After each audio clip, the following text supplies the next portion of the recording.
Bismillahirrahmanirrahim. Assalamualaikum warahmatullahi wabarakatuh. Apa kabar anak-anak semua? Semoga kalian selalu sehat selalu dan tetap semangat untuk belajar dari rumah. Nah, kita bertemu lagi di IPS. Hari ini kita akan belajar tentang kerjasama negara-negara ASEAN dan ini adalah materi rapel atau materi penggabungan antara pertemuan minggu lalu dan pertemuan minggu ini.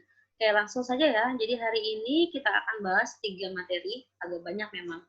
Yaitu pertama bentuk kerjasama negara ASEAN, pengaruh kerjasama di bidang ekonomi, sosial, politik, budaya, dan pendidikan terhadap kehidupan di negara-negara ASEAN, serta upaya-upaya meningkatkan kerjasama di antara negara-negara ASEAN. Itu bisa kalian buka di buku paket kalian dari halaman 46 sampai dengan 56. Jadi hari ini kita akan membahas sekitar 10 lembar. Oke, semangat ya. Semangat. Oke, yang pertama kita bahas tentang bentuk kerjasama negara-negara ASEAN. Jadi ASEAN ini sudah berkomitmen untuk fokus bekerja sama di dalam 4 bidang, yaitu bidang sosial dan budaya, bidang politik dan keamanan, serta bidang ekonomi dan bidang pendidikan. Kita bahas satu persatu. Yang pertama yaitu bidang sosial dan budaya. Tujuannya adalah untuk yang pertama meningkatkan kualitas hidup atau kualitas individu manusia. Yang kedua, meningkatkan kesejahteraan dan perlindungan sosial. Yang ketiga, meningkatkan keadilan sosial dan hak asasi manusia. Yang keempat, melestarikan dan ikut serta dalam kestabilan lingkungan hidup. Yang kelima, membangun identitas ASEAN. Dan yang terakhir, mengurangi tingkat kesenjangan yang ada pada masyarakat negara ASEAN. Itu maksudnya kesenjangan apa sih? Jadi kayak kan antara kayak Singapura, misalkan masyarakat Singapura sama masyarakat Indonesia kan jauh beda ya. Kalau Singapura negaranya kan negara maju, kalau Indonesia masih negara berkembang. Nah, agar tidak terjadi kesenjangan sosial antara masyarakat dari kedua negara yang berbeda, maka dibentuklah kerjasama di bidang sosial dan budaya. Oke, bentar. Selanjutnya nanti akan saya beritahukan apa aja kerjasamanya ya. Nah, ini contoh-contoh kerjasama yang terjalin di ASEAN. Oke. Sesuai yang tadi yang pertama woman entrepreneur, ini saya jelaskan secara singkat ya. Berarti dia tentang pengusaha wanita. World Consortium itu membahas tentang pekerja sosial yang ada di negara ASEAN. Terus ini juga entrepreneurship, berarti pengusaha. ASEAN Children Forum ini tentang anak. Nah, GONGO ini juga sama tentang perlindungan anak ya. Terus Forum on Rural Development and Poverty Eradication ini tentang kebijakan terkait pembangunan desa dan pengentasan kemiskinan.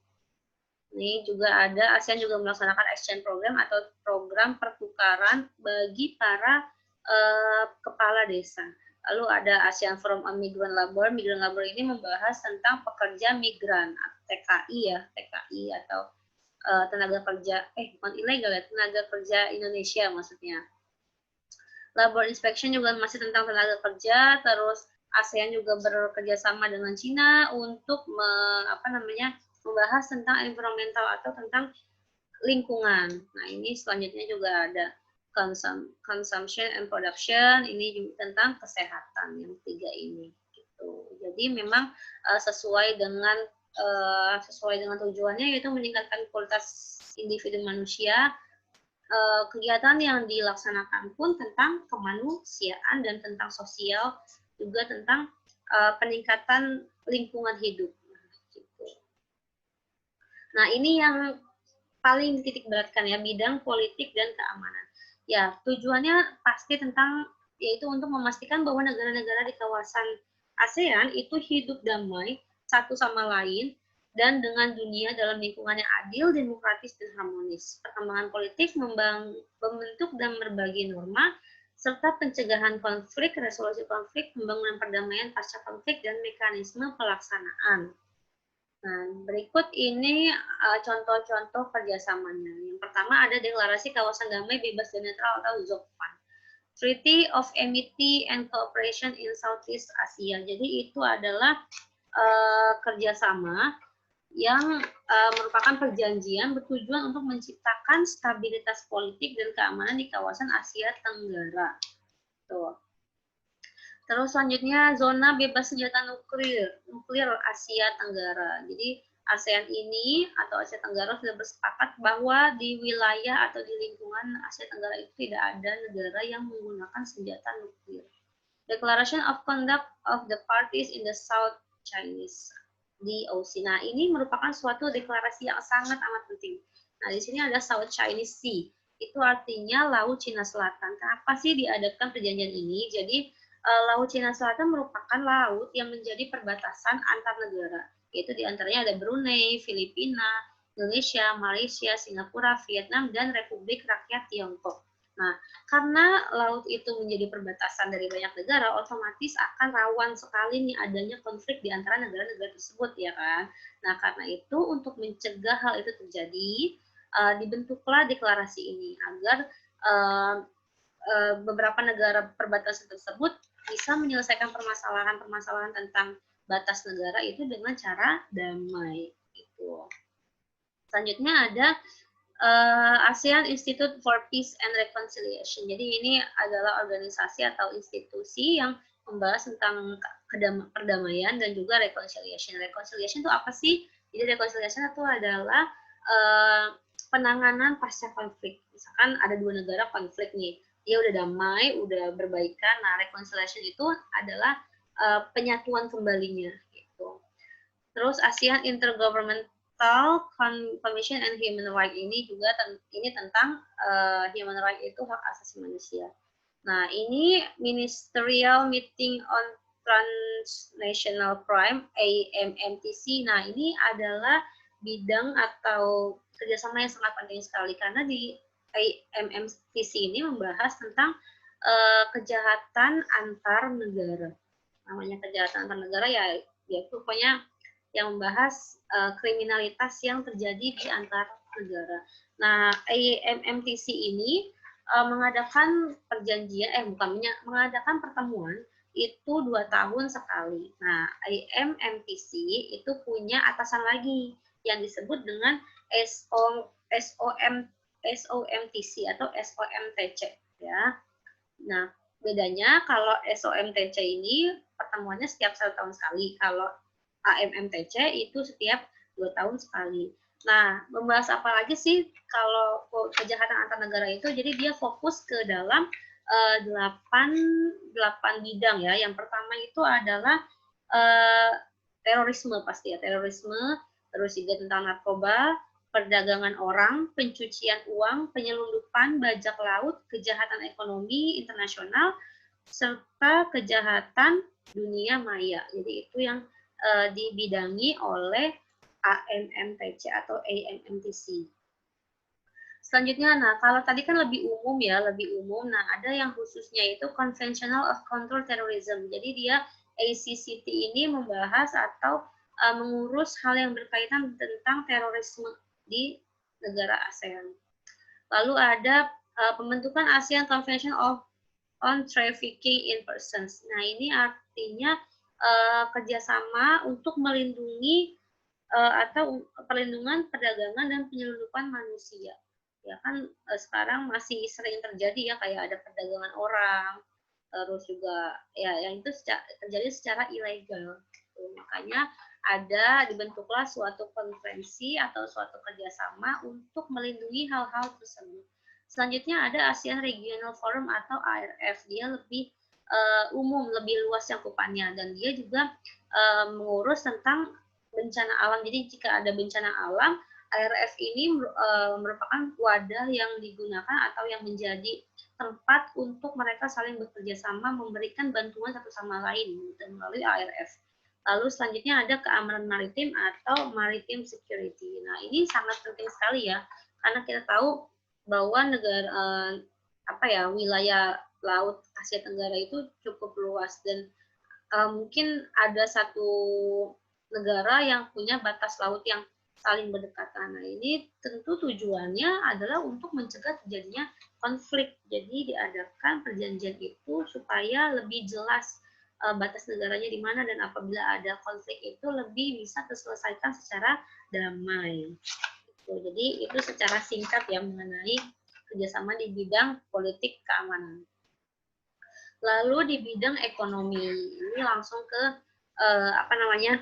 Contohnya ya, pembukaan pusat promosi ASEAN, penyediaan cadangan pangan, penyelenggaraan proyek industri, kawasan perdagangan bebas, dan kooperasi ASEAN. Jadi ASEAN ini membuka beberapa pabrik di beberapa negara. Nanti kita cari tahu lagi ya, punya pabrik yang memang dikhususkan untuk sebagai pabrik ASEAN di beberapa negara. Tuh, lalu dia juga ada kawasan perdagangan bebas. Nah, ini maksudnya nanti nyambungnya ke MEA. MEA itu adalah masyarakat ekonomi ASEAN, di mana negara yang tergabung dalam masyarakat ekonomi ASEAN itu dia lebih mudah untuk saling melakukan perdagangan antar negara. Nanti kita bahas lebih lanjut ya. Nah, saya bahas dulu deh melalui MEA. Jadi MEA ini adalah punya 4 pilar. Yang pertama, pasar dan basis produksi tunggal, kawasan ekonomi berdaya saing tinggi, kawasan dengan pembangunan ekonomi yang merata dan berkeadilan, dan kawasan yang terintegrasi dengan ekonomi global. Jadi dengan adanya MEA ini, antara satu negara dan negara lain yang tergabung dalam masyarakat ekonomi ASEAN, itu lebih mudah untuk melakukan perdagangan, dan juga tidak hanya perdagangan berupa barang, tapi juga kayak perdagangan jasa itu akan lebih mudah. Makanya jadi perlu adanya peningkatan kualitas individu manusia, yaitu untuk mendukung adanya MEA. Misalkan di Indonesia itu tidak ada dokter ahli jantung misalkan ya. Nah, maka jika di Malaysia ada, maka boleh kita mengambil dari Malaysia. Itu contoh dari MEA gitu. Ataupun pajak antara negara-negara yang pajak perdagangan antara negara-negara ASEAN ini ya, antara negara-negara yang tergabung dalam MEA ini menjadi lebih kecil dibandingkan pajak perdagangan luar negeri pada umumnya gitu contohnya ya. Nah, cakupan kerjasama ekonomi ASEAN itu ada di berbagai bidang ya, ada dari industri, perdagangan, investasi, jasa dan transportasi, telekomunikasi, pariwisata, dan juga keuangan. Serta selain itu juga mengurus tentang UMKM atau usaha mikro, kecil, dan menengah. Untuk perdagangan ASEAN, perdagangannya apa aja sih yang diurus ya? Yang pertama, liberalisasi perdagangan ASEAN. Lalu ada negosiasi perdagangan ASEAN. Ada juga untuk memfasilitasi perdagangan di ASEAN. Ada juga yang namanya ASEAN Trade Repository atau ATR yang mengkompilasi National Trade Repository masing-masing AMS. Jadi ini kayak apa ya? Pokoknya untuk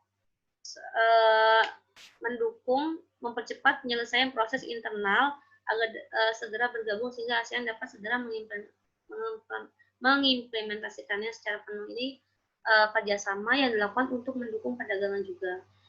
Dan macam-macam banyak banget pekerjasama yang di bidang ekonomi, khususnya di bidang perdagangan. Tapi tidak hanya perdagangan ya, tadi yang udah saya bilang ada perdagangan, ada investasi, terus ada juga pariwisata dan lain sebagainya. Oke, kita skip aja ya. Kalau dilanjutin lebih banyak nanti pusing kalian. Lalu ada bidang pendidikan. Nah, di bidang pendidikan kerjasama contohnya ada ASEAN Council of Teachers Convention, ada juga penawaran beasiswa pendidikan, terus juga ada scholarship atau beasiswa antara negara ASEAN dan juga negara lain seperti Jepang contohnya, dan ada olimpiade di bidang pendidikan yang sering diadakan pada taraf regional Asia Tenggara. Nah, itu bentuk-bentuk kerjasamanya. Tuh, dan memang tapi sepertinya lebih difokuskan ke yang lebih banyak, yaitu yang lebih banyak mengadakan kegiatan ya 3 itu mungkin ya, yang ekonomi, sosial budaya, dan juga politik keamanan. Nah, pengaruh kita bahas, ini materi yang kedua, pengaruh kerjasama bidang ekonomi, sosial politik, budaya, dan pendidikan terhadap kehidupan ASEAN, kehidupan di ASEAN. Nah, namanya kita bekerja sama dengan orang lain, pasti sedikit banyaknya itu akan berpengaruh kepada diri kita. Contoh kecilnya ya, kamu punya teman gitu ya, punya teman dekat.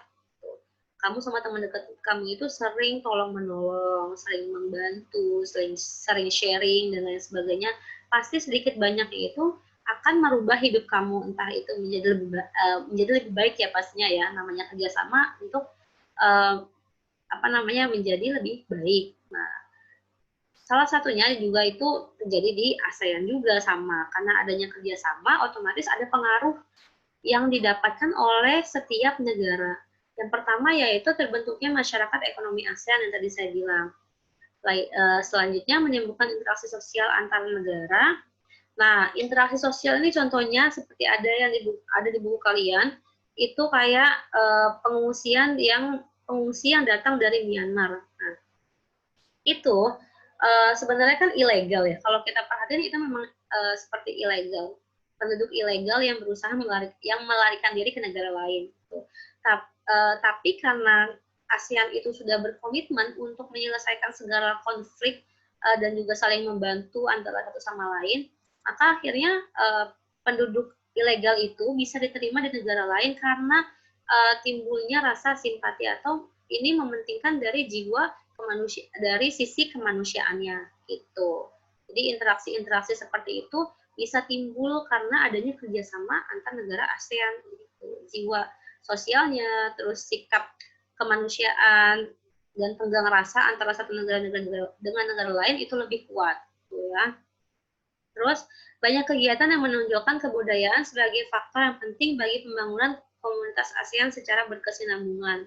Nah, itu juga bisa dibaca di buku kalian, ada festival budaya, terus di bidang musik juga apa kerjasamanya. Nah, itu diperuntukkan untuk lebih menonjolkan ASEAN ke negara-negara lainnya gitu. Dan juga pastinya untuk memperkuat kerjasamanya. Mencegah terjadinya konflik antar negara ini juga pasti ya, dengan adanya banyak perjanjian-perjanjian yang dibentuk, otomatis konflik itu bisa tercegah. Walaupun terjadi pun itu pasti diselesaikan secara damai, itu tidak terjadi perang. Dan selanjutnya meningkatkan mutu pendidikan baik bagi dosen atau guru melalui proses sertifikasi, akreditasi, standarisasi pendidikan, peningkatan gaji, dan kesejahteraan pendidikan, serta rekrutmen pendidikan yang profesional. Nah, itu pengaruh-pengaruhnya yang bisa kita rasakan atau bisa kita ambil dari kerjasama yang sudah dilakukan dengan negara ASEAN. Selanjutnya, upaya-upaya meningkatkan kerjasama antara negara-negara ASEAN. Nah, upaya meningkatkan kerjasama antar negara-negara ASEAN yang telah terbangun melalui 3 pilar ASEAN dalam rangka pembentukan masyarakat ASEAN tahun 2015 terus ditingkatkan. Nah, tiga pilar itu yang tadi saya bilang ya, politik keamanan, ekonomi, dan sosial budaya. Jadi memang di 3 bidang ini memang sangat difokuskan untuk saling bekerja sama satu sama lain. Nah, yang pertama, ASEAN berkomitmen untuk meningkatkan kualitas sumber daya manusia dan kualitas lingkungan hidup. ASEAN terus berupaya meningkatkan kualitas pelayanan publik melalui peningkatan kemampuan pemerintahan dan melibatkan masyarakat madani atau civil society dalam pengambilan keputusan. ASEAN berupaya untuk menciptakan perdagangan yang saling menguntungkan. Gitu. Jadi dibentuknya MEA itu yaitu tujuannya untuk menciptakan perdagangan yang saling menguntungkan antara satu negara dengan negara lainnya. Atau lebih jelasnya bisa kalian baca ya di buku kalian di halaman 46 sampai dengan 56. Jika ada yang tidak mengerti atau ingin tanyakan, boleh tanyakan via WA di grup kita. Nanti setelah ini akan kita bahas bersama-sama. Oke, sekian, terima kasih. Oke, nanti setelah ini akan kita bahas tentang materi yang sudah kita jabarkan tadi. Apa yang tidak mengerti boleh kita obrolin langsung di grup ya. Oke, hari ini cukup sekian materi yang saya sampaikan. Kurang lebihnya mohon maaf. Wassalamualaikum warahmatullahi wabarakatuh.